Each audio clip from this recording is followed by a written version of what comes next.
Olá, maravilhosa! A gente chegou na quinta aula e hoje a gente vai falar sobre traumas financeiros. Pode ser que você nunca tenha parado para pensar nisso. Quais são os traumas financeiros que você tem e como isso está impactando nas suas escolhas financeiras hoje na sua vida adulta, né? Como empreendedora, como dona do seu próprio negócio, enfim. Para você que está chegando nesse canal agora, eu já vou pedir para você começar curtindo esse vídeo, se inscrevendo no canal, e eu quero que você deixe um comentário para mim do que é que você está achando dessa aula. E eu também quero que você saiba que existem 4 aulas anteriores e a gente está numa jornada de treinamento comportamental, onde eu estou me propondo a lhe ensinar como é que o seu cérebro funciona, por que é que você faz as escolhas financeiras que você faz e como é que você vai transformar a sua mentalidade para que a partir de agora você construa o seu negócio de uma forma sustentável, de uma forma que te proporcione um bom prolabore, para que você viva com qualidade, né? Você, sua família, seus filhos. Então vamos lá. Para você que não me conhece, eu sou a Naitra, eu sou educadora e estrategista financeira e eu trabalho com finanças desde 2009, à frente de grandes empresas que faturavam muitos milhões, criando estratégias financeiras para aumentar a lucratividade dessas empresas. E desde a pandemia, né, então desde 2020, com o intuito de ajudar algumas amigas e algumas amigas de amigas, né, eu comecei a criar a minha primeira mentoria online aqui no digital. E desde então eu optei por trabalhar com mulheres, né? Então tudo que eu tô falando é para você que é uma mulher, que é uma empreendedora e que tá cansada de ter um negocinho, né? Que deseja prosperar nos negócios, que quer sair desse modo de sobrevivência e de fato ter uma vida com qualidade. Então, ao longo dessa jornada aqui, né, da nossa primeira jornada, eu tô te trazendo conhecimento sobre o seu comportamento financeiro, né? Então, a gente tá falando de psicologia financeira, de economia financeira. Escolha a palavra que você quiser, mas é importante que você saiba que aqui a gente está olhando para o seu cérebro. E por que que isso é tão importante? Porque ter planilhas, anotar quanto você gasta, quanto você ganha, entender sobre os números que estão acontecendo na sua vida, ter indicadores financeiros, né, como DRE, com balanço, enfim, isso é importante sim. Só que se você não cuida do seu comportamento, você vai passar uma vida repetindo erros.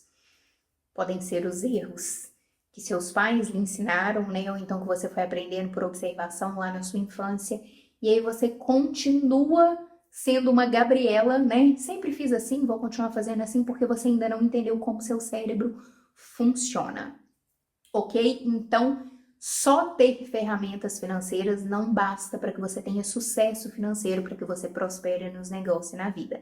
É necessário que você entenda o seu comportamento financeiro e que você aprenda a fortalecer a sua mentalidade para que você tenha sucesso. Combinado? Então vamos lá. Na aula de hoje a gente vai conversar sobre os fantasmas do trauma financeiro. Continuo usando o nosso livro aqui maravilhoso, A Mente Acima do Dinheiro. Super indico para você comprar o seu livro, para você ler o seu livro. E por que que eu falo tanto desse livro e por que que eu estou usando ele como pano de fundo nessa jornada para poder conversar sobre o seu comportamento financeiro? Primeiro, porque é uma relação de pai e filho, né? Os dois são psicólogos, eles são um dos pioneiros nessa parte de psicologia financeira. Então, por serem pai e filho, eles vão trazer comportamentos familiares, né? De como o pai influenciou as escolhas do filho e como eles foram construindo os seus preceitos, as suas memórias, os seus valores financeiros.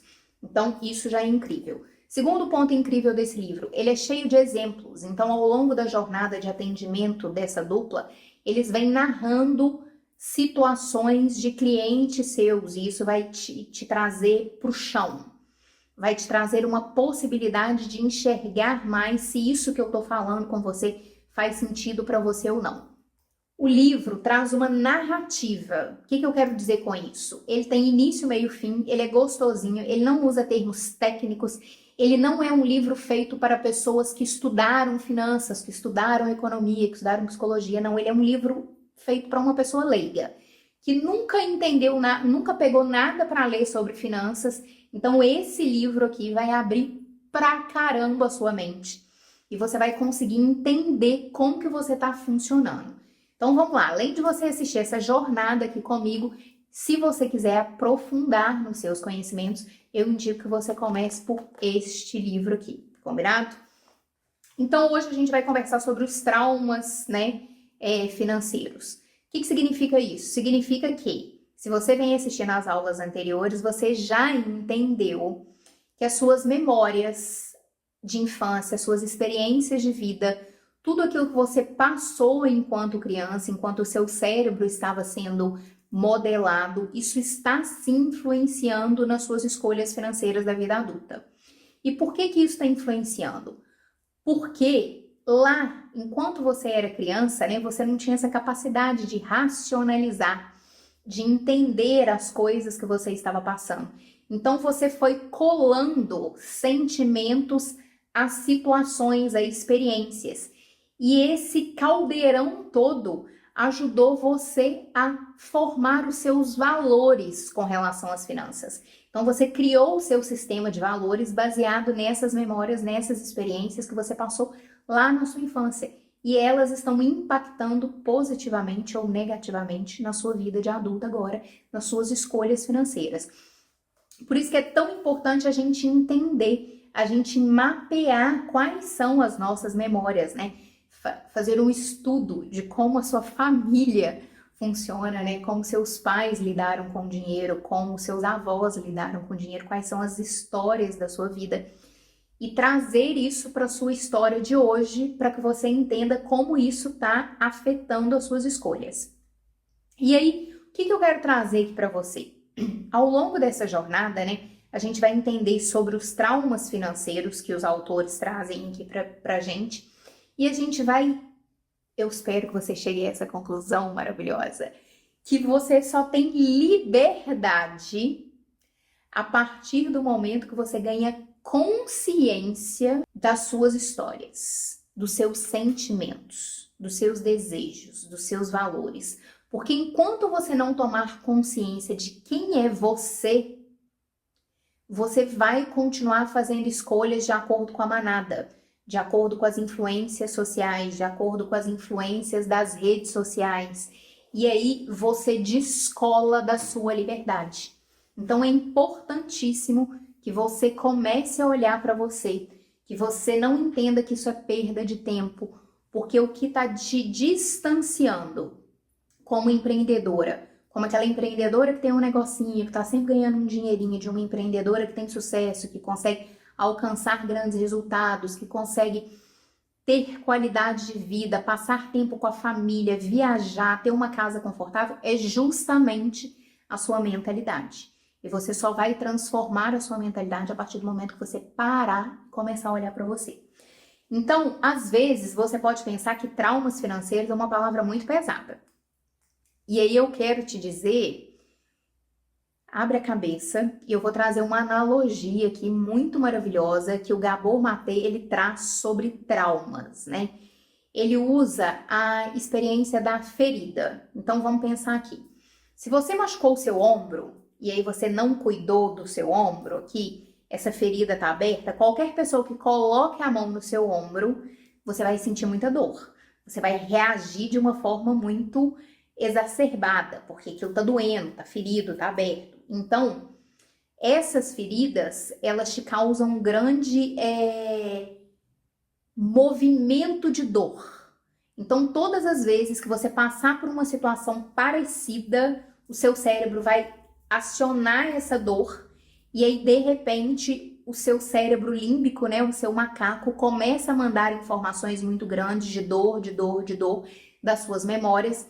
E aí você ou vai tomar decisões com base nessas emoções que são muito fortes, ou então, dependendo da carga de estresse, você ainda vai acionar o seu cérebro reptiliano, crocodilo, e aí você vai repelir, você vai atacar, ou então você vai se colocar em movimento de defesa. E aí, quando você aciona o seu cérebro animal, no final das contas, você perde a capacidade de fazer escolhas conscientes, a capacidade de fazer escolhas financeiras racionais. Então, voltando no exemplo do Gabor, o que eu preciso que você entenda? Pode ser que essa ferida está aberta e ela vem lá desde a infância e você está passando por isso o tempo todo. Pode ser que você tenha cicatrizado essa ferida de um jeito muito ruim, né? Então, seu tecido ficou rígido, você ficou insensível, as coisas passam pela sua frente, você não tem a capacidade de se tocar, né? Com relação ao outro, com relação a quem está dentro da sua casa com você, você só consegue ter um olhar para você, você se tornou aquela pessoa dura. E aí você faz as suas escolhas com esse nível de frieza, mas isso não significa que você está conseguindo racionalizar ela. As duas situações, você continua em momentos de dor, o seu trauma continua muito aceso e ele continua sendo determinante para que você faça suas escolhas financeiras. Fica comigo que você vai entender um pouco mais através dos exemplos que eu vou trazer nessa aula de como é que você construiu seus traumas, né? Como é que você salvou isso e como que isso está impactando dentro das suas finanças, dentro da sua tomada de decisão, ok? Então, nesse momento, eu preciso que você entenda que essa duplinha aqui, ela elencou os traumas, né, dos nossos traumas financeiros como sendo traumas financeiros familiares, como traumas financeiros sociais, como traumas financeiros econômicos, como traumas financeiros culturais e como traumas financeiros de gênero. Então, hoje a gente vai olhar para essas 5 partezinhas, né?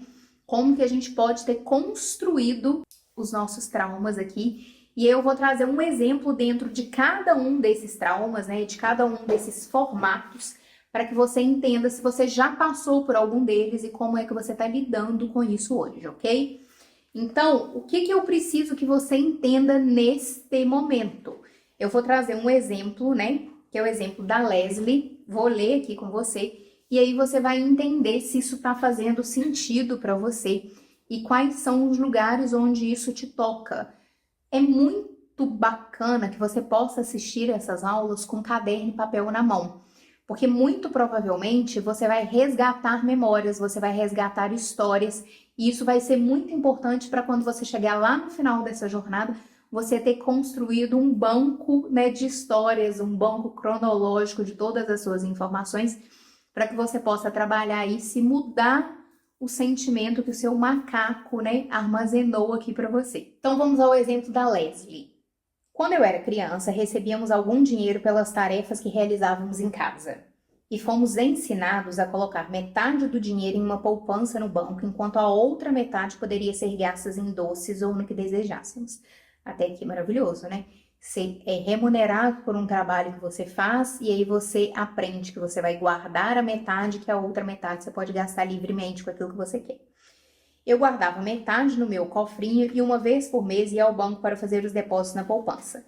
Gostava de olhar os números na caderneta, pensando em minha pilha de dinheiro cada vez maior. Olha que bonitinha, né? A criança, tipo, construindo ali, projetando como que aquilo vai aumentar. Certo dia, quando eu tinha 12 ou 13 anos, fui ao banco para fazer um depósito e verificar o saldo. O caixa me disse que não havia dinheiro ali, que meu pai havia sacado tudo. Quando eu o confrontei, ele apenas riu e disse: "O dinheiro é meu." Fiquei muito chocada com a atitude do meu pai.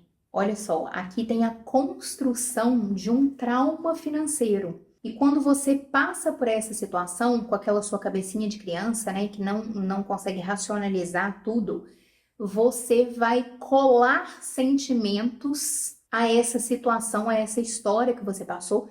E todas as vezes que você se ver em momentos parecidos com essa história que você passou, você vai automaticamente acionar esses sentimentos, acionar esse banco de memórias, esse banco de dados que você tem, e você vai fazer escolhas financeiras baseadas nele, mesmo que elas sejam ruins para você, e é isso que a gente vai ver com essa história. Na vida adulta, essa criança, né, quando foi para a vida adulta, ela aprendeu que deixou de colocar dinheiro na sua poupança. Depois disso, sempre que ela tinha dinheiro, ela fazia o que? Ela gastava. Gastava enquanto tinha antes que alguém pudesse roubá-lo de mim. Olha que loucura! Essa menininha, ela cresceu associando dinheiro, né? Guardar dinheiro, reservar um dinheiro, poupar dinheiro para o futuro. Ela relacionou isso à traição. Então, todas as vezes que ela pensava em guardar o dinheiro, o cérebro dela automaticamente mandava a seguinte mensagem para ela: gaste todo o seu dinheiro antes que alguém tome o dinheiro de você. Então, pode ser que alguém que está me assistindo aqui tenha dificuldade em poupar dinheiro, dificuldade em guardar dinheiro. Pode ser que você tenha passado por um tipo de trauma desses e às vezes nem se lembra. Pode ser que tenha sido coisas mais sutis, porque vamos combinar, independente do nível, né, da carga emocional, você vai criar memórias. Quando essa carga emocional ela é muito grande, muito provavelmente você vai armazenar ela de uma forma mais profunda, né? E vai ser muito mais fácil do seu cérebro animal, macaco ou crocodilo, entrar em ação quando você passar por uma situação parecida. Quando elas são mais sutis, pode ser que você não se lembre tanto dessa memória, mas inconscientemente ela continua registrada dentro do seu cérebro e sim, ela está influenciando a sua tomada de decisão. Então aqui acende uma luzinha se você tem dificuldade para guardar dinheiro e vamos tentar entender de onde está vindo essa dificuldade sua, ok? Por que é tão importante a gente entender isso? Porque olha só, se enquanto ela criança associou guardar o dinheiro, poupar dinheiro à traição, na vida adulta dela, ela vai fugir sempre disso.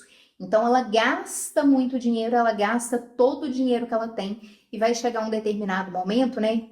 A gente já falou dos nossos loops de compulsão, que mesmo ela não tendo dinheiro, ela vai gastar. E ela já começa a pensar, tipo assim, no próximo salário dela, aí eu tenho medo de acontecer alguma coisa, alguém gastar o meu dinheiro, e aí você entra num looping muito maluco. Por que é tão importante você olhar para isso? Porque quando você tem a capacidade de entender aquilo que acontece com você, você tem a capacidade de mudar essas chavinhas, de recontar histórias para o seu cérebro e de uma certa forma você vai criar uma nova mentalidade financeira e isso vai te ajudar a chegar nos resultados que você escolheu hoje como adulta, combinado? O que eu quero que você entenda? Não é só achismo. Ai, Natri, não é possível que vai acontecer que isso, né, tipo, que uma situaçãozinha dessa vai continuar acontecendo comigo.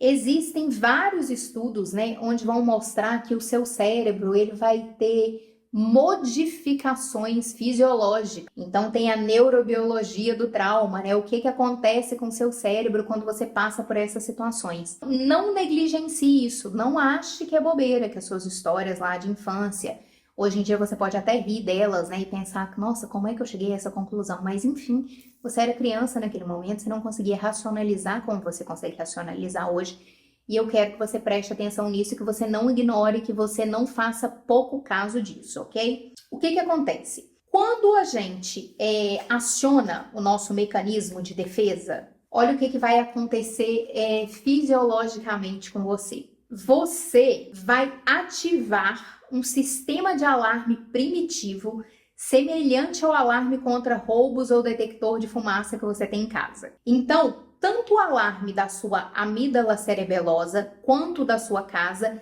respondem como foram programados para eles atuarem. Quando você tem a possibilidade de um incêndio dentro de casa, o seu alarme está programado para isso e ele vai acontecer independente de ter sido um pano que pegou fogo, que realmente tem a possibilidade de botar fogo na sua casa inteira, ou então às vezes alguém que acendeu um cigarro, ou então você que acendeu uma vela para fazer uma oração e aquilo ali ativou o alarme.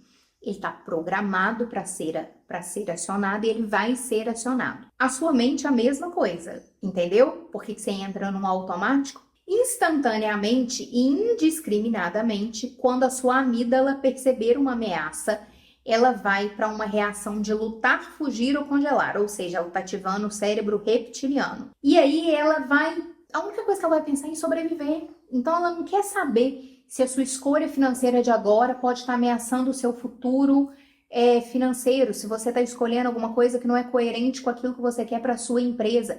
Ela vai pensar só naquele exato momento, né, na possibilidade de tirar do risco, né?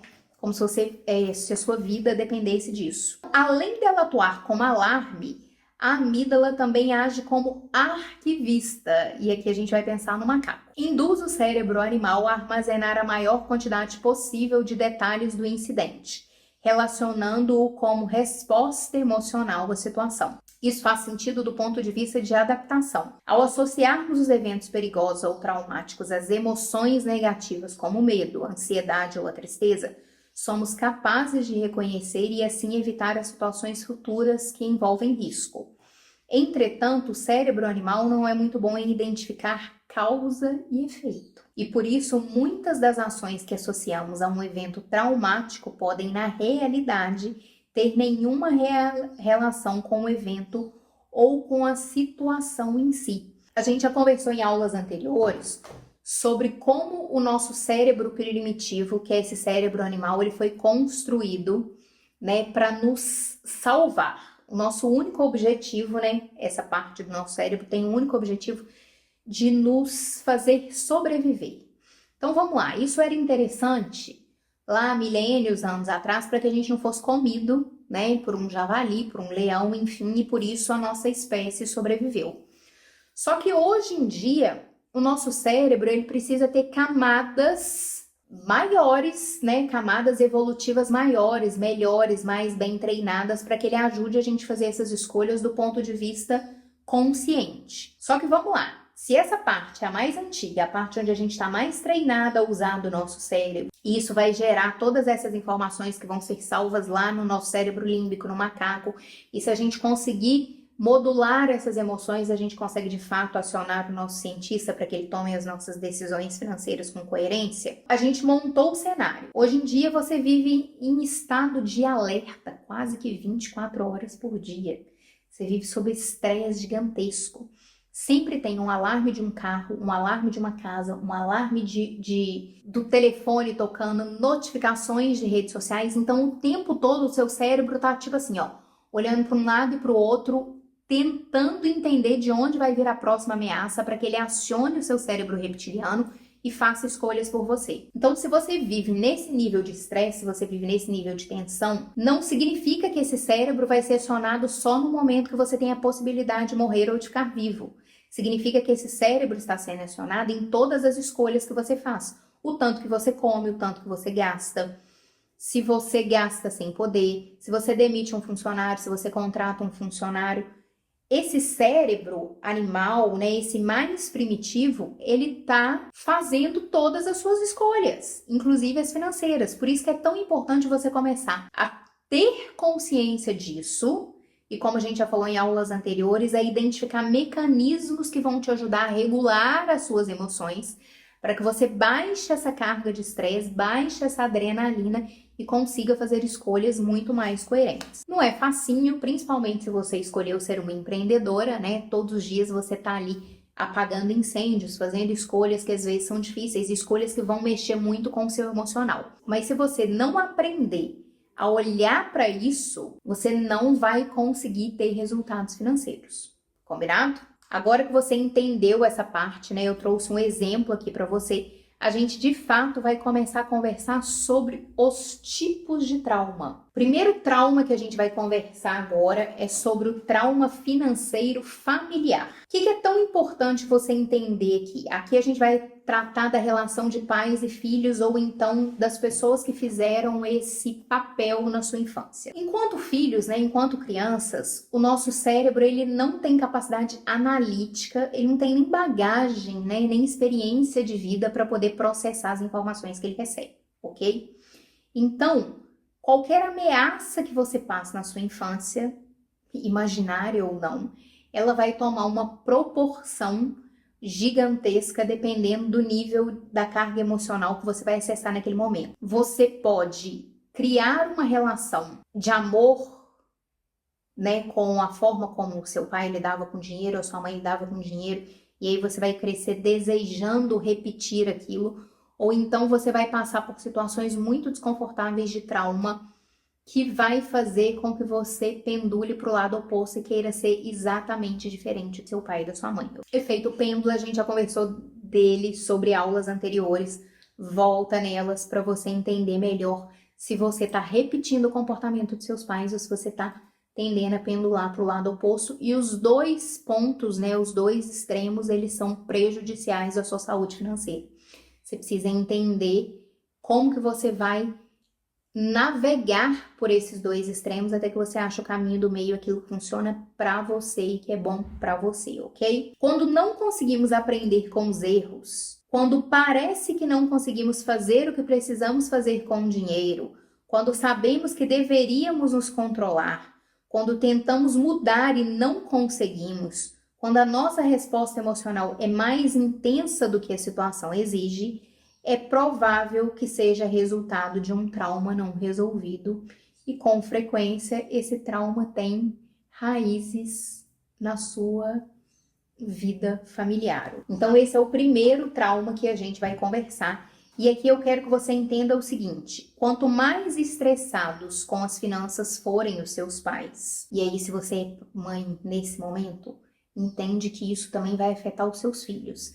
Então, aqui você tem duas possibilidades. A primeira é de olhar para trás e entender do ponto de vista dos seus pais como você foi criado e como você vai transformar a sua mentalidade, mas também te dá uma chavinha para, ao você transformar a sua mentalidade, você não gerar esses traumas na sua geração futura, que são os seus filhos. Então, se você quiser que seus filhos tenham sucesso financeiro, que eles prosperem com muito mais facilidade e leveza do que você precisa cuidar dos seus traumas pessoais. Quanto mais estressados com as finanças forem os pais, maior a probabilidade terá a criança de desenvolver ansiedade em relação ao dinheiro. E uma criança que cresce em um sistema familiar abastado, porém doloroso, ou seja, eu tenho muito dinheiro, mas ele é confuso, ela vai entender que o dinheiro é usado como forma de controle.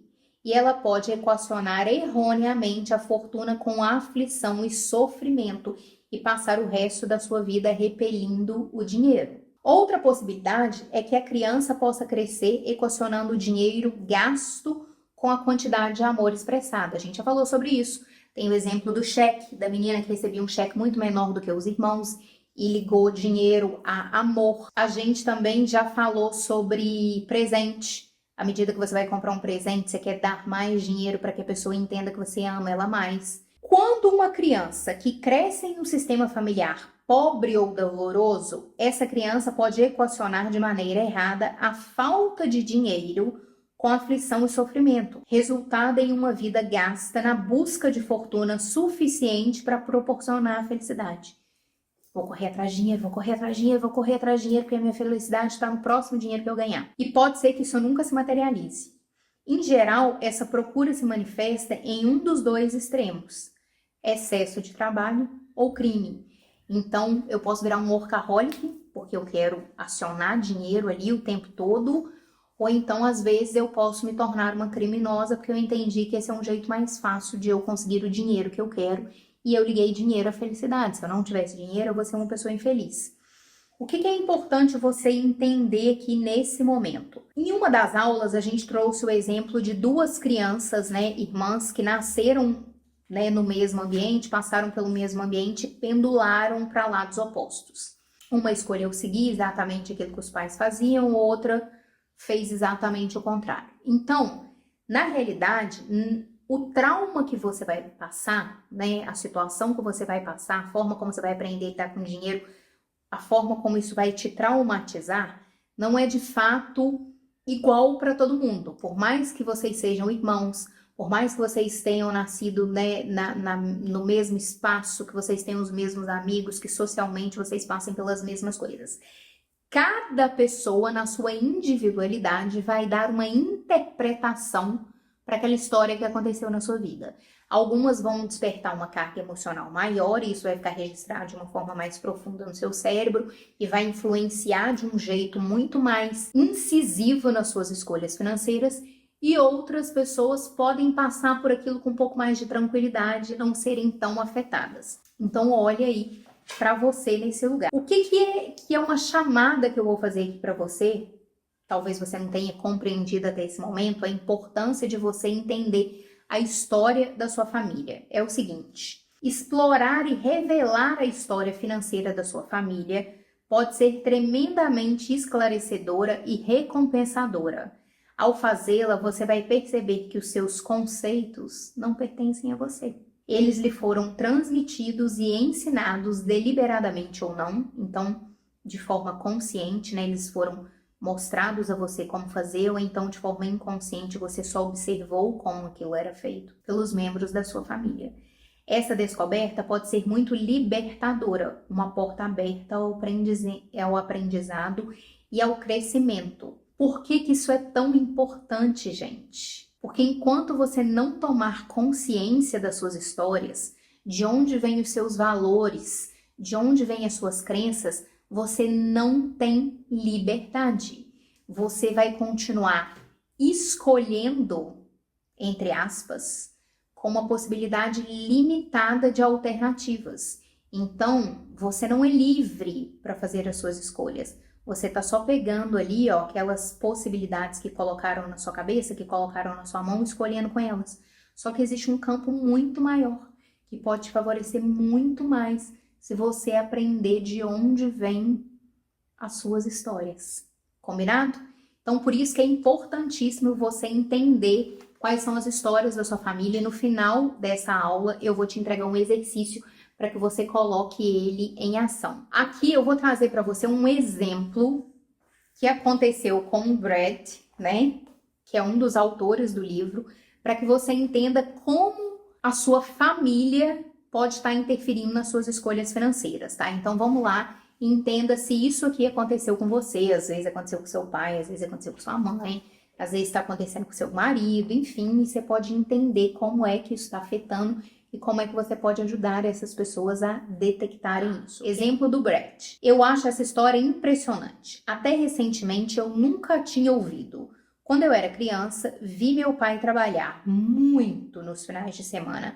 Me levava ao escritório dele, eu brincava enquanto ele trabalhava. Em casa eu via sempre as suas costas a maior parte do tempo, enquanto ele trabalhava em diversas coisas. Quando crescemos, minha irmã e eu brincávamos que ele sofria do mal do SFA. Eu tenho certeza que tem um monte de vocês que também sofrem desse mal. Sempre fazendo algo. Já parou para pensar nisso? Você viaja para tirar férias e aí você se pega na cozinha o tempo todo, arrumando roupa, arrumando cama, arrumando as coisas que você vai levar para a praia, o jeito que você vai voltar. Você tá o tempo todo ocupada, o tempo todo fazendo alguma coisa. Você é incapaz de sossegar a bunda, de fechar os olhos, né? De ficar em silêncio, porque você precisa estar sempre fazendo alguma coisa. Ele nunca tinha, né? Eu e ele, a gente nunca teve tido nenhuma discussão sobre o trabalho, mas eu sabia que era algo extremamente importante para o meu pai. Sempre que minha irmã e eu brigávamos, seu foco final era me chamar de lesma, insinuando que eu era preguiçoso. Mesmo na infância, esse comentário me irritava muito. As maiores causas de vergonha na minha vida envolvem as vezes que eu deixei um trabalho inacabado ou não cumpri uma promessa. Trabalho duro e integridade significavam muito pro Brad. Depois do colegial, passei os 10 anos seguintes em uma escola de tempo integral.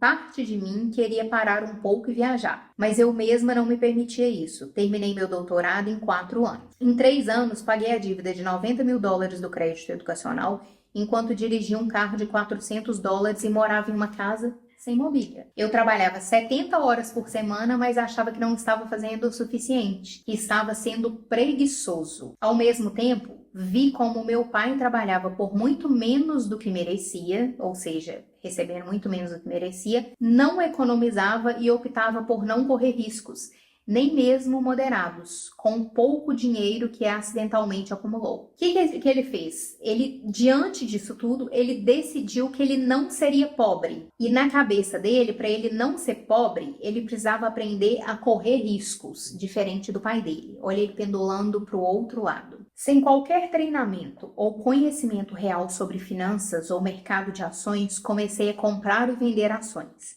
Para mim, o verdadeiro risco era não correr risco nenhum. No final, perdi quase a metade do dinheiro que havia investido inicialmente. Foi uma experiência que transformou a minha vida. Senti muita dor e culpa. Não tinha uma compreensão consciente dos conceitos ocultos que eu havia herdado de outras gerações e do meu relacionamento pessoal com o dinheiro. Ao tentar agir de maneira diferente dos meus pais, cometi um grande erro e terminei exatamente como eles, com pouco dinheiro. Ou seja, olha o efeito pêndulo aqui acontecendo. Por isso, maravilhosas, que é tão importante você checar suas histórias, checar as suas histórias de família. E aí você vai entender, não é a primeira vez que eu trago um exemplo para você desse no sentido de que a pessoa não consegue descansar, que ela não quer ser chamada de preguiçosa, né? Que ela não quer ser chamada de desocupada. Tem origem nas suas histórias de família. Além do que, nós, enquanto mulheres, somos educadas, né, socialmente a estarmos nesse lugar. Então, normalmente, a gente é a primeira a acordar dentro de casa e a última a dormir. Aquela que vai recolher a bagunça pela casa. Algumas vão ter que se preocupar com a comida, com a roupa, com o banho da criança que vai para a escola, enfim. Então, a gente entra num lugar, muito por observação, às vezes, dos nossos pais, dos nossos avós, que não desaceleravam nunca, que nunca paravam de fazer nada, de que o ato de descansar e que o ócio são culposos, vergonhosos. Então, se você não entra nesses lugares de se permitir descansar, você vai aumentar cada vez mais o seu nível de estresse. Quanto mais você aumenta o seu nível de estresse, mais em estado de alerta você tá. Quanto mais estado de alerta, maior a probabilidade do seu cérebro reptiliano entrar em ação a todos os momentos e fazer as suas escolhas financeiras.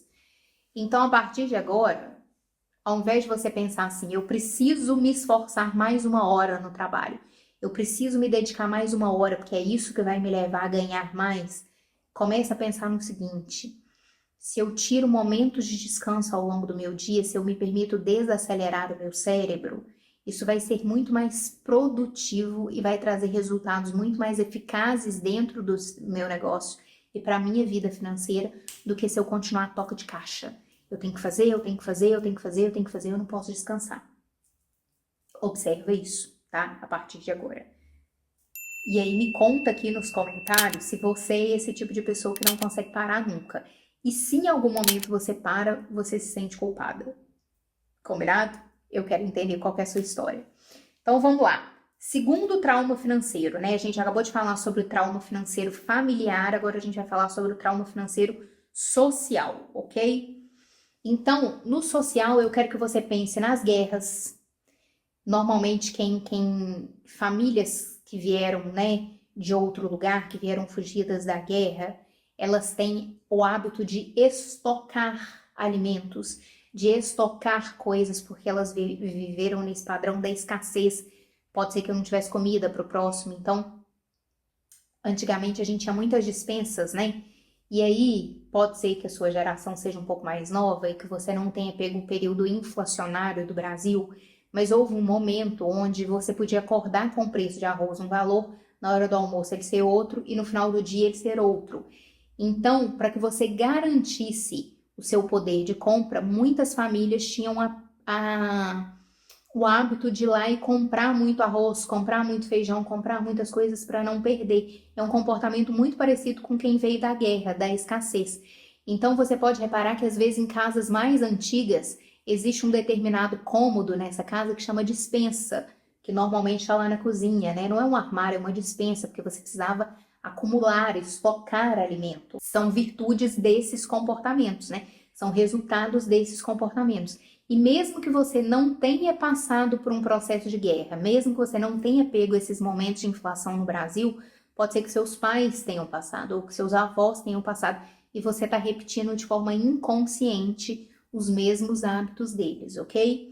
Então, aqui, sabe aquela frasezinha quando você coloca comida no prato e alguém vira para você e fala assim: tanta gente passando fome no mundo, não é possível que você vai desperdiçar comida, não é possível que você vai deixar comida no prato. Tem uma origem nesse padrão de escassez. E esse padrão de escassez, ele pode fazer ser um acumulador compulsivo. Então, às vezes, você pode não fazer isso na comida, mas você pode comprar vários sapatos. Ou então você pode comprar várias roupas ou vários acessórios. Você vira uma acumuladora, né? Você tá sempre ali na compulsividade, comprando o tempo todo, acumulando aquilo, guardando aquilo tudo, porque você tem um certo receio na sua cabeça, né? Mesmo que inconsciente, de que possa chegar num determinado momento que você precise de uma roupa e você não tenha dinheiro para comprar. Então você já garantiu aquilo no seu guarda-roupa. Ou então você pode ir pro lado oposto, aquele mão de vaca, né? Você vai andar com um sapato furado, com uma roupa furada, porque você não se permite comprar uma coisa nova. Tá fazendo sentido? Então, esses dois movimentos, né, o de escassez, que são originados nessa escassez ali do pós-guerra, da inflação, em outras situações, podem te fazer pendular para o lado de virar uma acumuladora ou então de virar uma mão de vaca, ok? Então vamos lá. Traumas de grande escala, como guerra ou crise, podem ter grande influência não apenas naqueles que passaram pela experiência, mas também sobre seus filhos e os seus netos. Então é isso que você precisa ficar atenta aqui. E aí, por que é tão importante você entender se você faz parte desse comportamento de escassez? Porque nos dias de hoje a gente está em constante movimento e a gente vai passar por inúmeras crises financeiras. Elas sempre existiram, elas vão continuar existindo. A nossa última foi criada pela pandemia, mas em determinados momentos a gente vai ter uma outra. Às vezes elas podem ser regionais, elas podem acontecer numa determinada cidade, às vezes elas podem acontecer em um determinado estado, num país inteiro ou no mundo inteiro. Globalizado como somos hoje, com certeza isso vai chegar em você, por mais que esteja acontecendo do outro lado do mundo, ok? Então eu quero que você entenda isso e veja como você pode lidar com essa situação sem cair nesses lugares de acumular, de reter, que você aprenda a fazer escolhas de uma forma muito mais consciente, ok? Então, enquanto você não olhar para isso, por exemplo, você vai ficar tomando decisões com base naquilo que você escuta no jornal. A gente está passando por um momento no sul do Brasil, onde aconteceram várias situações de enchente, né? Várias pessoas que estão desabrigadas, enfim, uma situação onde a gente precisa ajudar e a gente tem a possibilidade de ajudar, né? Quem não está sendo atingido, a gente pode colaborar com isso. Mas uma das coisas que eu vi e que cabe totalmente aqui foram, por exemplo, supermercados, né? E reportagem de TV anunciando que o valor do arroz e que o valor da carne ia aumentar em virtude do que está acontecendo no sul. Pode ser que aconteça? Pode ser que aconteça. Só que o que esse tipo de reportagem, o que esse tipo de divulgação, o que esse tipo de mentalidade vai fazer é justamente te levar para esse lugar de escassez, para que você comece a estocar na sua casa. Isso vai gerar aumento de valor e aí você vai sofrer as consequências. Por quê? Porque você entrou no automático, seu cérebro reptiliano, ele foi ativado ali, né? Naquele medo de sobrevivência, você precisa sobreviver a qualquer custo, você vai estocar arroz porque você não quer ficar sem. E isso é tão irracional que eu vi gente falando que estava comprando sacos de arroz sem nem comer arroz. A pessoa nem liga para arroz, a pessoa nem come arroz, mas na possibilidade de faltar, ela foi lá e estocou. Olha que loucura, isso é incoerente, isso é irracional, mas isso está acontecendo o tempo todo dentro do seu cérebro e nas suas decisões financeiras se você não parar para entender as suas histórias, se você não parar para entender por que você está fazendo as suas escolhas. Terceiro tipo de trauma financeiro. A gente já falou sobre o trauma financeiro familiar, sobre os sociais e agora a gente vai falar sobre os sócios econômicos. Presta atenção nisso aqui. Embora seja quase sempre desconfortável falar sobre classes sociais, é verdade que o status econômico da sua família tem tremenda influência, boa ou ruim, sobre as suas atitudes relacionadas ao dinheiro. Quem assistiu à aula anterior e a gente falou sobre o efeito caranguejo no barril? As pessoas que crescem em uma classe social baixa ou que consideram baixa comparado a quem está à sua volta, desenvolvem preceitos muito diferentes das pessoas que crescem cercadas pela fortuna. Alguns dos preceitos mais comuns dessas pessoas são: se um de nós for bem-sucedido, precisa dar a mão para todos os outros. Então vamos lá. Eu nasci numa família pobre, eu fui a primeira, a gente escuta muito essa expressão. O primeiro da família a se formar, a ir para uma faculdade. Aí essa pessoa pode prosperar na vida e ela tem a obrigação de carregar os outros parentes, né? Que seja dar uma casa para o pai, ajudar o irmão, enfim. Se nós conseguirmos, né? Tipo, se a gente conseguir dinheiro, se a gente conseguir sobressair, precisamos gastar antes que eles tomem de nós. nunca teremos o suficiente. Então, por mais que a gente trabalhe, por mais que eu faça, nunca vai ser suficiente o dinheiro que eu vou ter. Tudo bem gastarmos o dinheiro assumindo dívidas. Então, pensa aí. Não tem problema, eu não tenho dinheiro agora, mas eu vou fazer uma dívida para comprar um carro, eu vou fazer uma dívida para comprar um apartamento, eu vou fazer uma dívida para fazer uma viagem. Tá tudo bem. Os ricos ficaram assim, tirando vantagem de pessoas como nós. Eu sou explorada para levar dinheiro para uma outra pessoa. Esses tipos de preceito estimulam a mentalidade de escassez. Então, pessoas com esses preceitos, elas acreditam que a maioria das decisões são controladas por forças muito maiores do que elas. E aí elas entregam a responsabilidade de construírem patrimônio financeiro, a responsabilidade de construírem negócios sustentáveis, a possibilidade de saírem do modo de sobrevivência e terem uma vida com qualidade, elas entregam isso na mão do outro. Elas terceirizam a sua autonomia. Então aqui elas vão usar a figura do salvador. Pode ser o governo com uma ajuda financeira que ele vai me dar, ele tem obrigação de me dar isso. Pode ser o seu chefe, ele tem obrigação de me pagar um salário, se ele me paga um salário mal, ele é ruim, enfim. Se a minha vida financeira é um caos, é horrível, é porque meu chefe não me remunera bem. Pode ser Deus, Deus quer que eu passe por esses sacrifícios, enfim. Então, você não assume a responsabilidade de que você pode sim fazer escolhas que são melhores a partir do momento que você assume o controle. Aqui a gente vai ter também a figura do príncipe encantado, né, de algumas mulheres que ficam em busca do casamento bem-sucedido para ter dinheiro. Então, quando você entra nesses lugares, você deixa de produzir o seu próprio dinheiro e você está sempre contando com as migalhas do outro. E pode ser que literalmente sejam migalhas e que elas no máximo vão te fazer sobreviver nessa vida e que você vai continuar perpetuando esse padrão de escassez eternamente, ok? Eu vou trazer aqui para vocês o exemplo do Paul para você entender se isso faz sentido dentro da sua vida financeira hoje. Éramos muito pobres e fomos ensinados que o dinheiro era desprovido de importância, ou seja, insignificante. Olhando para trás, foi uma maneira brilhante que meus pais encontraram de racionalizar e lidar com o fato de que não tinham dinheiro algum. Já que este não era importante, não tê-lo não era motivo de preocupação. Tentávamos nos concentrar em como poderíamos nos divertir, em como poderíamos produzir, como poderíamos fazer coisas e criar outras coisas sem ter dinheiro nenhum. Há dois lados nessa situação, um positivo e um negativo. O positivo é que eu não me preocupava e ainda não me preocupo com isso. Eu vou sobreviver. Não me importa o que aconteça, eu vou sobreviver e isso é consequência daquela situação de pobreza. Ele entende isso como um lado positivo, né? Eu vou sobreviver a qualquer custo, né? Só que vamos pensar, você pode tão mais do que só sobreviver. Você pode tão mais do que comer arroz com feijão, farinha. Você pode tão mais do que ter um negocinho que basicamente pague as suas contas e que você consiga respirar e tomar uma cervejinha no final de semana.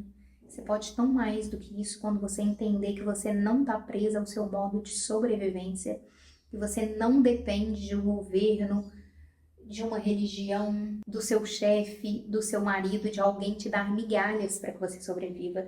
Você tem talentos, você tem capacidade, você tem uma forma de empreender de um jeito inteligente para que você tenha qualidade de vida, para que você realize os seus sonhos, para que você usufrua dos seus sonhos. Então, apesar dele entender que isso é um ponto positivo, que eu vou sobreviver a qualquer custo, eu consigo entender que isso é um dos piores pontos, porque ele te coloca num estado de se congelar, de aceitar aquilo que a vida está te entregando, sem criar possibilidades muito melhores e muito mais inteligentes, ok? E o lado que ele entende como negativo é que é difícil lidar com dinheiro. Continuo ouvindo a voz do meu pai. O rico fica rico às custas de pessoas pobres. Pessoas ricas são gananciosas e não se importam realmente com outras pessoas. O dinheiro tornou-se o seu Deus. Por que é tão ruim a gente ir para esse lado, gente? Porque se eu entendo que dinheiro é uma coisa ruim, que dinheiro vai me fazer transformar em uma pessoa ruim e que eu vou subir nas outras pessoas para ganhar dinheiro, automaticamente eu vou expelir o dinheiro. Eu vou criar um voto de pobreza inconsciente que eu não quero dinheiro, porque dinheiro vai me fazer ser uma pessoa ruim. E se vai me fazer ser uma pessoa ruim, por que eu quero dinheiro? Entende o quão prejudicial é isso? Quando você liga o dinheiro ao outro, quando você dá esse poder, né, pro dinheiro de passar por cima de pessoas, de que você vai ter que explorar pessoas para ganhar isso. Olha aí para sua vida financeira. Se é que você não está criando movimentos de escassez e se você não está criando esses lugares onde você está repelindo dinheiro sem perceber, sem ter consciência, porque você quer continuar sendo uma pessoa boazinha. Você quer continuar sendo uma pessoa amada por todos. E não é que você não vai ser, mas é porque sua mente de criança associou isso. Que dinheiro faz as pessoas serem ruins, ok? Ele tinha apenas um par de sapatos e um par de jeans que usava no trabalho, na fazenda e depois para ir à escola. E era motivo de zombaria porque os jeans estavam sempre sujos, porque havia estrume nos sapatos dele. Era olhado com desaprovação na igreja porque não estava vestido com o que consideravam a roupa de domingo. Essa era a igreja que meu tataravô fundou. Há uma infinidade de histórias sobre o fato dele se sentir dividido. Ser pobre era algo vergonhoso, mas ser rico não era justo, não era bom. Então, como que essa pessoa vai conseguir se sobressair financeiramente, sendo que todas as vezes que ela pensa no dinheiro, ela tem essa situação ruim? Ela está presa num padrão de escassez que faz ela sentir vergonha, mas ao mesmo tempo ela projetou o dinheiro como sendo coisas de pessoas ruins, então ela nunca vai fazer nenhum movimento para que ela conquiste um dinheiro para ter uma vida digna, porque ela está repelindo o dinheiro. Mas se ela ficar sem dinheiro também, ela se sente envergonhada. Então essa pessoa vai passar o resto da vida culpando alguém pela infelicidade dela. É o governo que não me dá dinheiro suficiente, é meu chefe que não paga o suficiente, é minha cliente que não reconhece o meu valor e não paga o suficiente, é o meu casamento que foi um casamento pobre. Então você sempre coloca a sua responsabilidade, a responsabilidade da sua felicidade no outro, ao invés de assumir a sua autorresponsabilidade, ok? Então olha para isso e entende se você não está se colocando nesse lugar. Tem um monte de mulher que vem reclamar pra mim de escassez, eu não consigo fazer dinheiro, não consigo fazer dinheiro, não consigo fazer dinheiro. E aí quando você vai buscando as crenças dela, desvendando as crenças dela, ela colou o dinheiro a ser uma pessoa ruim. Você vai querer ser uma pessoa ruim? Não vai de jeito nenhum. Então você vai fazer o quê? Correr do dinheiro, ok? O que eu quero que você perceba aqui é que apesar do exemplo que eu te trouxe mostrar que só existem pontos negativos de você ficar preso, né, a essas situações, repetir essas situações ali socioeconômicas, existe uma grande probabilidade de você permanecer nessa zona até o resto da sua vida. Por isso, muita atenção. É exatamente isso que a gente falou na aula passada sobre a necessidade de pertencimento e sobre o efeito caranguejo no barril. Se você não assistiu a aula 4, volta nela para você poder entender isso aqui que eu tô trazendo para você. E se você assistiu a aula 4, coloca aqui para mim um comentário. Se você tá se forçando, mesmo que obviamente inconscientemente, a permanecer dentro da sua classe socioeconômica, né? Presta atenção aqui. A nossa classe pode se tornar tão arraigada na nossa individualidade e identidade que nos apegamos a ela. Mesmo quando nossas circunstâncias mudam. Em outras palavras, se crescemos pobres e mais tarde enriquecemos, continuamos a pensar e a agir como uma pessoa pobre o faria, mesmo quando é desnecessário ou prejudicial. E se crescemos em uma família rica e mais tarde perdemos as nossas cestas de ovos, né, a expressão que ele usa aqui, meus ovos de ouro, né, a forma como você ganha dinheiro, temos a tendência de continuar a viver e gastar como se fôssemos ricos, mesmo que isso esteja acima das nossas condições financeiras, mesmo que isso vá nos colocar num looping de gastos que vai virar uma avalanche de dívidas. Por isso que é tão importante você entender sobre a sua história para que você, como na aula 4 a gente aprendeu, gere elasticidade nessa sua zona de conforto financeiro. Então, se você perde dinheiro, você precisa se reerguer, você vai precisar mudar, né, essa zona socioeconômica para que você reerga.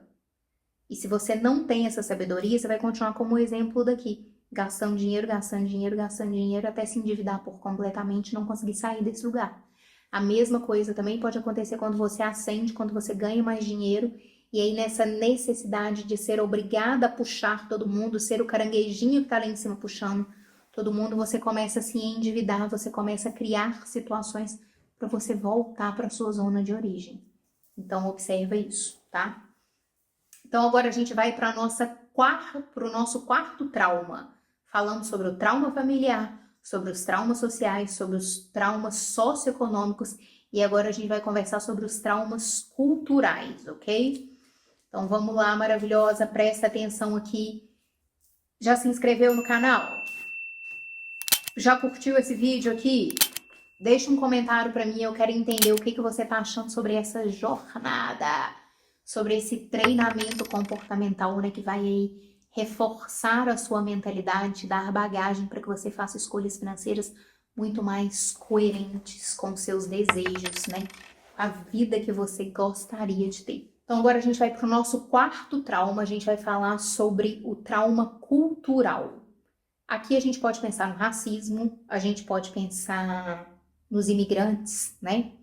Então, me acompanhe aqui. Os afro-americanos, por exemplo, ainda estão lidando com os efeitos econômicos de séculos de escravidão e de contínua hostilidade racial. Efeitos que podem ter um impacto negativo sobre os seus preceitos financeiros e suas crenças sobre o que é possível realizar financeiramente. Então, aqui a gente pode pensar, vai trazer aqui sobre herança, sobre criar bens materiais, mas a primeira coisa que eu quero que você pense aqui é que esse trauma pode fazer cobrar baratinho. Por mais que você não tenha sofrido, né, hoje, um ato de racismo, que você não sofra isso todos os dias, que você escolheu uma sociedade que é um pouco mais harmônica. E se você mora no Brasil, eu acho muito difícil disso ter acontecido com você. Seus antepassados passaram por isso e você carrega esses traumas geracionais.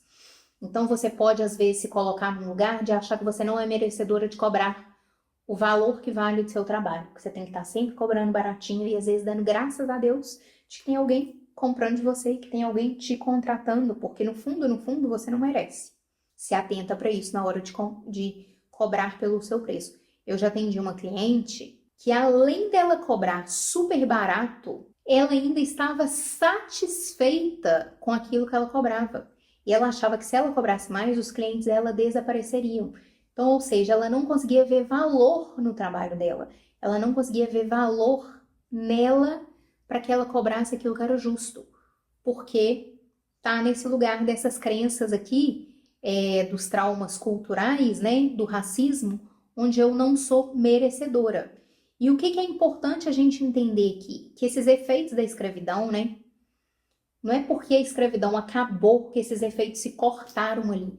Então vamos lá, muitas pessoas foram retiradas dos seus países. Muitas pessoas deixaram seus bens para trás, deixaram seu dinheiro, né? Tudo aquilo que elas tinham para serem escravizadas. E aí quando isso acontece, e aí a gente decide que não vai ter mais escravidão, a gente não devolve isso para essas pessoas. A gente simplesmente solta elas no mundo. E aí, se elas quiserem, elas vão se sujeitar a trabalhos análogos à escravidão, a receber pouco, porque é o que temos.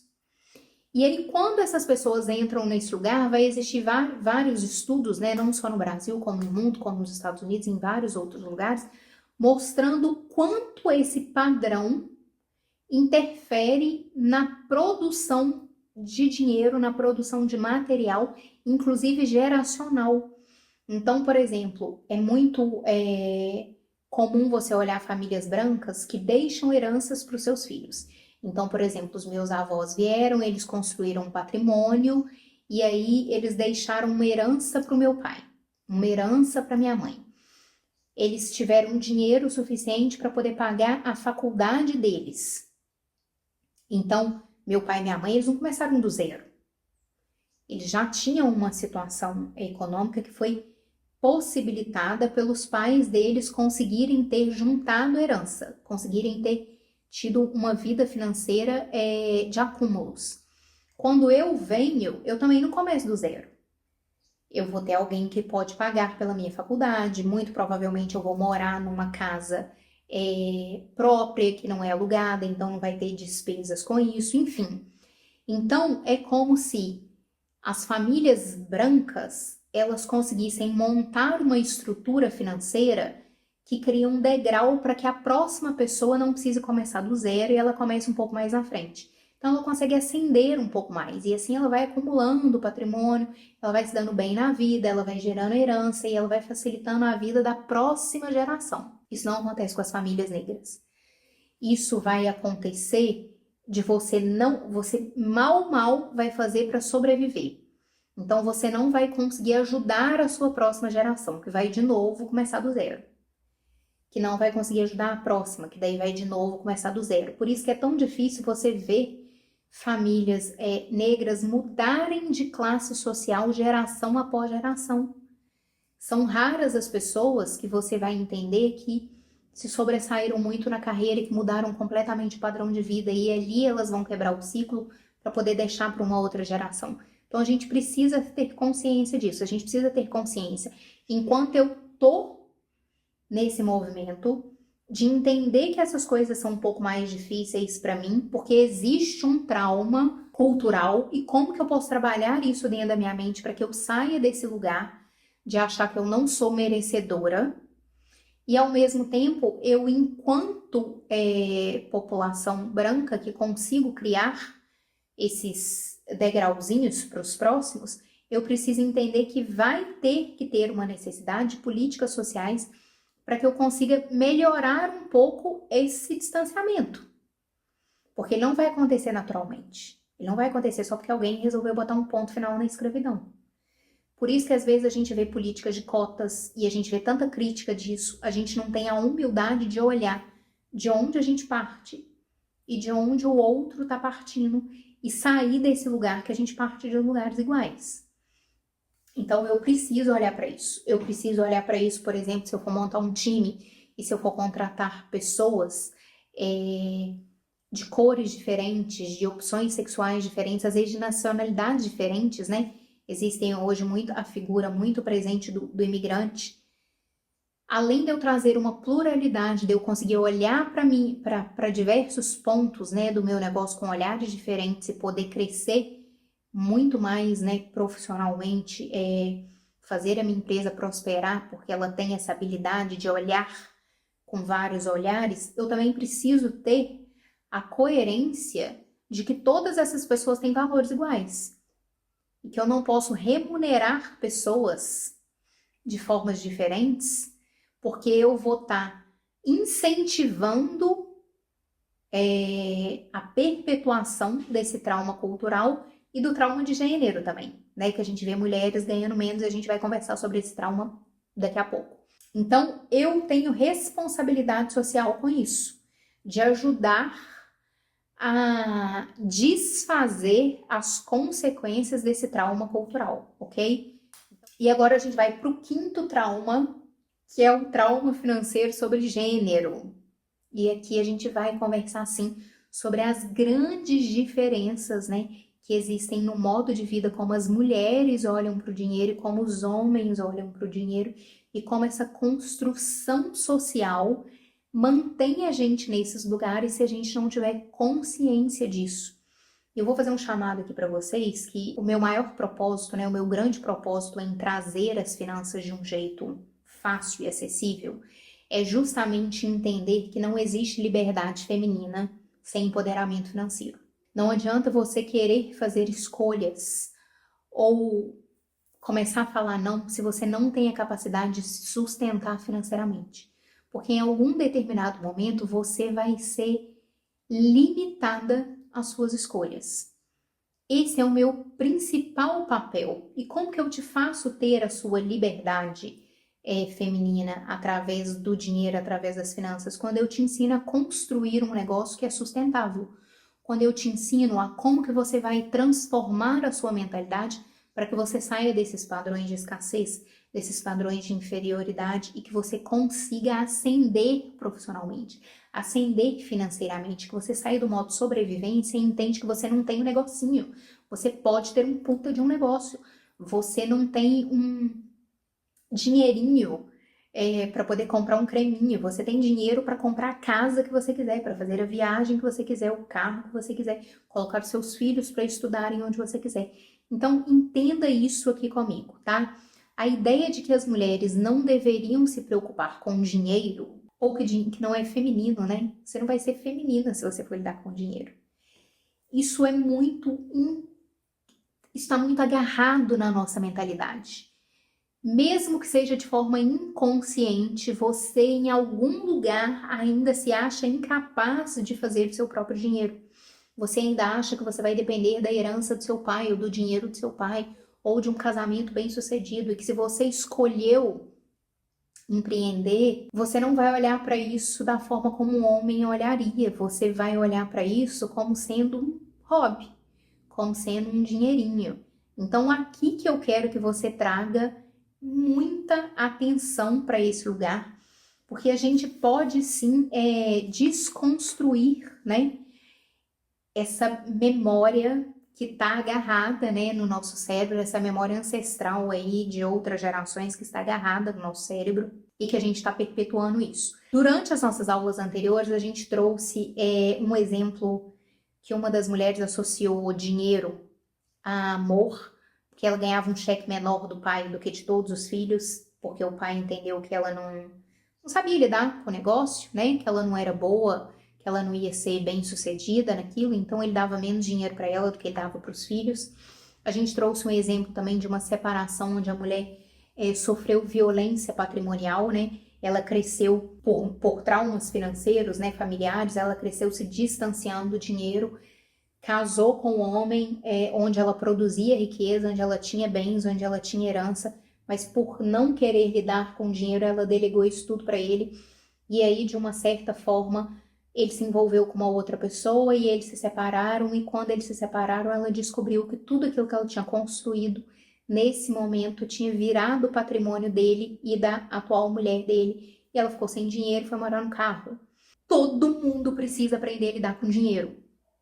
Ah, Naitra, eu não quero aprender. Não existe essa possibilidade. Você aprendeu a beber água, não aprendeu? Por quê? Porque todo mundo precisa de água, senão a gente vai morrer, ok? Você aprendeu a trocar um pneu de carro? Não necessariamente, porque pode ser que alguém pare e te ajude.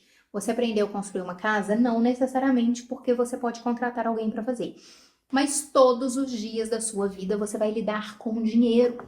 Você vai pagar alguém, você vai receber de alguém. Então, como é que assim como a água, que é uma coisa que você precisa todos os dias, como é que você vai deixar isso passar, criatura? Entende comigo de uma vez por todas que aprender a lidar com dinheiro é essencial, é fundamental se você quiser ter liberdade nesse mundo. E para isso você precisa aprender a lidar com as suas memórias, com as suas crenças, com aquilo que te limita, como você construiu os seus preceitos financeiros, como que você construiu os seus valores e como é que você vai passar por cima deles, transformando a sua mentalidade, criando uma mentalidade muito mais forte, de que você pode sim e de que você tem dinheiro sim, que você tem direito sim em ter dinheiro, tá? Em sair desse modo de sobrevivência. Presta atenção nesse exemplo aqui da Denise. Papai não acreditava e ainda não acredita que as meninas tenham o que é necessário para tratar de negócios.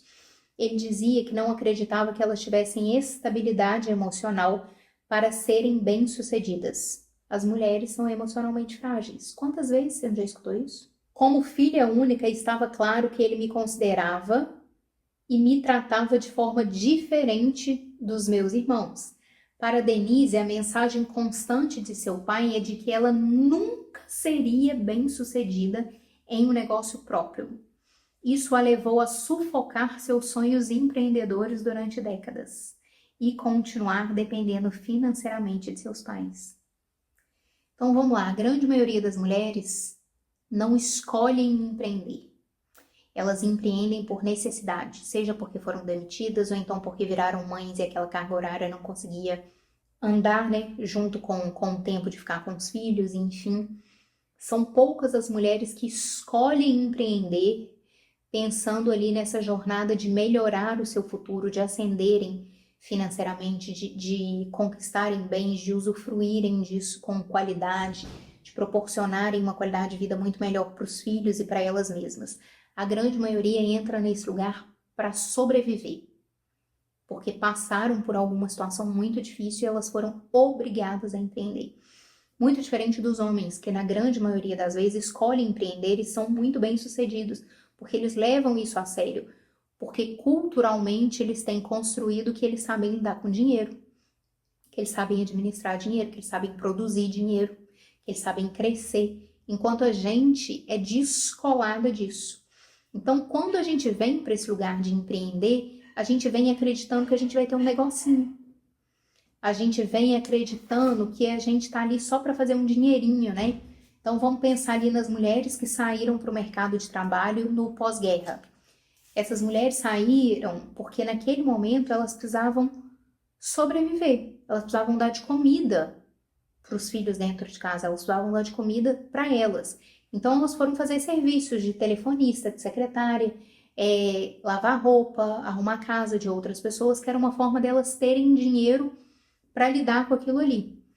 Quando passa do período pós-guerras e os homens voltam para o mercado de trabalho, as poucas mulheres que decidiram continuar, porque elas entenderam que era gostosinho ter o próprio dinheiro, elas começam a serem obrigadas a se sujeitar a ganhar menos, porque elas não precisavam ascender financeiramente, elas precisavam só ter uma forma de continuar bancando o perfuminho, o batonzinho, a roupinha nova para a criança.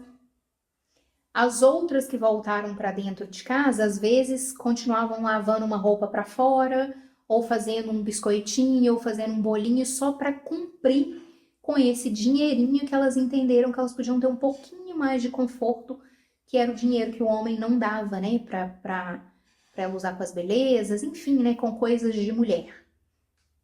Só que a nossa sociedade evoluiu, né, hoje em dia a grande maioria das mulheres trabalham fora ou tem o seu próprio negócio, só que culturalmente, emocionalmente, a gente não evoluiu. Então, a gente continua todos os dias caindo nesse mesmo buraco, nessas mesmas crenças, nessas mesmas percepções errôneas sobre como nós, mulheres, sabemos lidar com o dinheiro. Então, olha para isso com carinho. Quando você abre uma rede social, por exemplo, você olha para aquela mulher que está sendo bem-sucedida profissionalmente, qual que é a primeira coisa que vem na sua imagem? Quem é o homem rico que está por trás dela? Será que ela é uma mulher que recebeu herança dos pais? Será que ela é casada com um homem rico? Quem é o velho da lancha que está proporcionando? Ou você, de fato, olha para aquela mulher e entende que ela é capaz de produzir a sua própria riqueza e de se dar aquele padrão de vida? Faça esse exercício. Todas as vezes que você vê uma mulher andando num carro lindo, qual que é a primeira situação que vem na sua cabeça? Quem é que deu ou quem é que proporcionou isso para ela ou ela é capaz de fazer isso? Observa isso e coloca aqui nos comentários qual que é a percepção que você tem. Me ajuda a entender um pouco mais qual que é a mentalidade, né, das mulheres que estão me seguindo nessa jornada. Maravilhosa, presta atenção nisso aqui. Se você não está sofrendo da síndrome da busca do seu príncipe encantado. Porque na nossa cabeça foi construído que é função do homem prover a nossa segurança financeira e que isso não é responsabilidade nossa. Então, a gente cria a ideia de que dinheiro é território masculino, de que alguém sempre vai cuidar da gente do ponto de vista financeiro. E aí a gente acaba colando o dinheiro a amor. Se eu arrumo um homem que cuida de mim materialmente, né, que me dá os presentes, que faz isso pra mim, muito provavelmente eu vou entender que ele me ama. Mesmo que às vezes eu esteja dentro de relacionamentos abusivos. porque eu fui educada a associar dinheiro ao amor. Então a forma dele me amar é essa e às vezes eu fecho os olhos para outros lugares.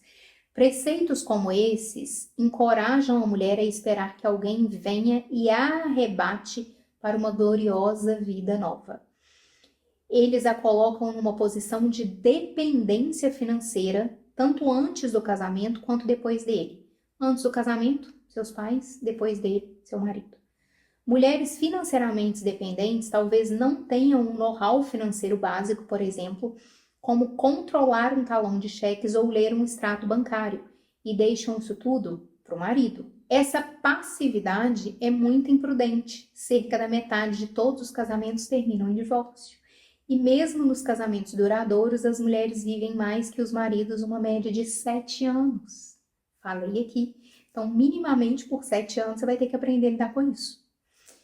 Portanto, é provável que uma mulher viva por conta própria em algum momento da sua vida adulta. A dependência financeira não a ajudará durante esse processo. Então, quando a gente entende que a gente depende de um príncipe encantado para poder nos proporcionar dinheiro, a gente pode determinar, determinar preceitos que são muito negativos, valores que são muito negativos e autodestrutivos com relação ao gênero e dinheiro, que a gente cria socialmente essa cultura de que mulher não sabe lidar com dinheiro. Gente, pelo amor de Deus, sai desse lugar. Não existe nenhum teste, nenhuma pesquisa, nem nada que vá determinar que a habilidade de lidar com dinheiro são habilidades masculinas. Tudo isso que a gente escuta é cultural. São traumas culturais, são traumas de gênero. Você tem total capacidade de construir a sua vida financeira. E aqui eu não tô falando para você, não dependo de homem, não quero me casar, eu basto, eu sou suficiente. Não, mas imagina que maravilhoso. Você constrói a sua carreira, você constrói o seu negócio, você ascende profissionalmente junto com o seu marido. E aí vocês dois vão ter muito mais possibilidades do que se você ficar ali nessa dependência. Aprende a olhar para isso. Aprende a entender que dinheiro é importante e que você tem total capacidade de produzir o seu próprio dinheiro, de gerir o seu próprio dinheiro com confiança. Eu vejo isso todos os dias com as mulheres que eu atendo que escolheram empreender ou que foram empurradas para empreender porque se tornaram mães ou porque perderam o emprego ou porque passaram por problemas ali dentro da pandemia e precisaram reestruturar os seus negócios. A capacidade delas de gerenciar, de investir e não perder dinheiro como os homens, não está relacionada a gênero. Só que você só vai conseguir agir de forma consciente se você fizer esses exercícios de entender quais eram os ensinamentos dos seus pais, dos seus avós e os ensinamentos sociais que você está comprando todos os dias. Então, olha para isso com carinho. E por que é tão importante você olhar para isso com carinho? Porque tudo isso que a gente conversou nessa aula e nas aulas anteriores, elas estão influenciando diretamente na forma como você lida com dinheiro, na forma como você produz dinheiro, ou que você ganha dinheiro, ou que você cria dinheiro, na forma como você gasta dinheiro, na forma como você investe o seu dinheiro, na forma como você faz escolhas financeiras. Tudo isso está acontecendo. Você tomando consciência ou não. A diferença é que se você escolher tomar consciência de tudo isso, você vai conseguir ter liberdade de fazer as suas escolhas e escolhas que sejam coerentes com o resultado que você quer para a sua vida. A partir do momento que você escolhe não olhar para isso, você vai ser levada a tomar decisões financeiras todos os dias, porque assim como você bebe água todos os dias, você faz escolhas financeiras todos os dias. Aquilo que você come, aquilo que você bebe, onde você mora, a escola dos seus filhos, a roupa que você compra, tudo isso são negociações financeiras. Como você vende o seu trabalho, como você vende o seu serviço, como você cobra dos seus clientes, se você dá muito desconto, isso tudo são decisões financeiras. E se você não escolher olhar para isso de forma consciente, você vai continuar fazendo essas escolhas de forma inconsciente. E você vai continuar tendo seus valores e os seus preceitos reforçados por toda uma sociedade. Então, quando você entra nas redes sociais, os seus preceitos são reforçados. Quando você está ali na sua classe social, né, ali na sua zona de conforto financeiro, os seus preceitos são reforçados. Enquanto você não assumir de forma consciente as suas escolhas, você vai ficar procurando lugares e pessoas que reafirmam o seu inconsciente. Então, a gente vai usar de artifícios do inconsciente coletivo, a gente vai usar dos arquétipos que a gente vê e a gente vai se colar cada vez mais a isso. As redes sociais vão usar isso para poder influenciar, para reforçar isso. Então, por favor, tomem consciência das histórias financeiras de vocês, que sejam traumas financeiros familiares, sociais, socioeconômicos, culturais, de gênero, entendam. E aí, eu vou trazer para você um exercício no final dessa aula. Eu te falei que isso ia acontecer para que você amplie a sua consciência, ok? Então, nesse momento, eu quero que você pegue papel e caneta, mas antes disso, eu gostaria que você curtisse essa aula, se você está gostando. Eu gostaria que você se inscrevesse nesse canal. Se você tem outras amigas que são empreendedoras, que estão precisando escutar isso aqui que eu estou trazendo para você, encaminha essa aula para elas, fala para elas, tipo, assiste aí com carinho, assiste porque vai te ajudar a expandir a sua consciência, vai te ajudar a construir um negócio que seja sustentável, que seja próspero e que te possibilite usufruir, conquistar todos os seus sonhos, ok?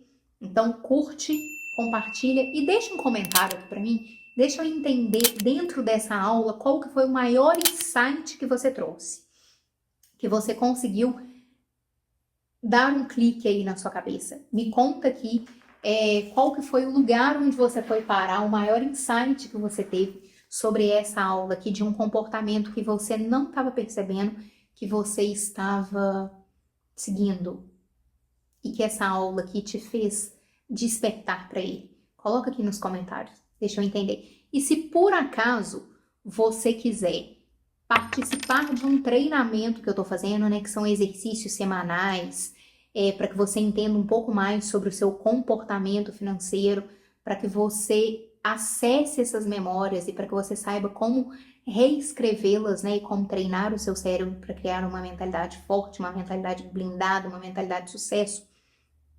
Aqui debaixo, na descrição desse vídeo, tem um link para você entrar no meu grupo do WhatsApp. E lá eu estou em constante parceria com vocês, trazendo conteúdos que são exclusivos, trazendo exercícios que são exclusivos, abrindo o grupo em determinados momentos para a gente poder conversar, para eu poder entender quais são as suas dúvidas e para eu poder te ajudar a sair desse lugar de sobrevivente e a construir negócios que são prósperos, gostosinhos e que te possibilitam ter uma vida do jeitinho que você sonhou, ok? Então vamos lá, papel, caneta na mão. Eu quero que você faça esse exercício aqui comigo. Primeira coisa, lembre-se com o máximo de detalhes possíveis das experiências importantes que você teve com o dinheiro, alegres ou dolorosas, voltando ao passado o máximo que a sua memória permitir. Então vai lá na sua infância, resgata suas memórias, na adolescência, antes de casar, depois de casada, quando você estava na faculdade, alguma coisa que aconteceu essa semana, busca essas memórias com o máximo de detalhes, né? Muito provavelmente durante essa aula sua mente já foi projetando algumas coisas, já foi resgatando algumas coisas. Aproveita isso, não deixa esfriar, não deixa para fazer o exercício depois, ok? Faz ele agora junto comigo no finalzinho dessa aula. 2. Pegue uma folha de papel e escreva algumas palavras resumindo o acontecimento. Você também pode desenhar símbolos que os representem. Então, contei uma historinha aqui. Na frente dela, eu posso usar umas palavras para poder resumir. Por que isso é importante? Porque o seu cérebro, ele precisa de agilidade. Então, quando você passar por situações parecidas, se o seu cérebro precisar recontar toda essa história para você, pode ser que você tome uma decisão precipitada. Mas se você colou palavrinhas nessa história, ele vai acessar isso com mais facilidade, vai te ajudar a tomar decisões financeiras mais coerentes, ok? Terceiro, volte nas histórias que você contou e coloque uma emoção que você associou a esse evento. Use palavras como raiva, triste, feliz, medo, ferida, ansiosa, estressada, angustiada. Agora, quarto passo. Agora, avalie tudo que você escreveu e pergunte a si mesmo: se eu tivesse que escrever em uma ou duas frases a minha experiência com o dinheiro, o que é que eu escreveria? Ou então, né, a moral da minha história financeira. Qual é a moral da minha história financeira? Faz esse exercício. Ele vai estar constituído de 3 partes. Você vai lembrar uma história, aí você vai resumir ela com algumas palavrinhas e você vai trazer uma emoção para ela. Nesse momento, você precisa ser real. A emoção que você vai ligar a isso é a emoção que de fato você sentiu naquele momento, que você está sentindo a hora que você relembra essas histórias. Em uma das aulas eu expliquei para vocês que o nosso cérebro, né, nosso cérebro límbico, macaco, o que ele faz? Ele pega uma história que aconteceu na nossa vida e ele automaticamente, antes de armazenar ela dentro do seu cérebro, ele cola uma emoção. Esse exercício que você está fazendo, você está descobrindo qual que é a emoção que está colada nessa situação. Então, todas as vezes que o seu cérebro estiver passando por uma história parecida, automaticamente o macaco vai acender uma luzinha e vai falar assim: o sentimento que vem daí é esse. Se é um sentimento ruim, ele vai travar a sua escolha financeira. Se é um sentimento bom, ele vai te dar uma outra escolha financeira. Não necessariamente de forma racional, tá? Ele só está pesquisando ali o banco de dados. Com esse exercício, você consegue entender quais que são as emoções que estão coladas a cada história que o seu cérebro límbico armazenou. Mais para frente, a gente vai aprender a recontar essa história e a colar um sentimento diferente nela, para que você, o cérebro, a hora de te ajudar a fazer escolhas financeiras, ele consiga fazer escolhas que são mais racionais. Porque daí a gente vai pensar na emoção que era colada, entender se ela era boa, se era ruim, trazer uma emoção que é mais coerente com as escolhas financeiras que você quer fazer daqui para frente. É assim que a gente reconta histórias e a partir delas a gente vai entrar num treinamento para que o seu cérebro se blinde dessas emoções que eram negativas. Mas nesse momento da história aqui, eu não quero que você pense em emoções que você gostaria de sentir. Eu quero que você traga as emoções reais que você sentiu quando você passou por cada uma dessas histórias que você está se propondo a buscar aqui. Ok, maravilhosas? Assim a gente termina a nossa 5ª aula. A gente segue nessa jornada, né? Espero você nos próximos vídeos. Espero ler um comentário seu aqui embaixo. E se por acaso você ficar constrangida, achar que você não quer se expor, vai lá no meu Instagram, Naitri Brant, deixa um direct para mim. Me conta, Naitra, assisti a sua aula lá no YouTube, tive essa percepção, me ajuda a entender isso um pouco mais e a gente vai conversar, tá bom, maravilhosas? Beijo e te vejo na próxima aula.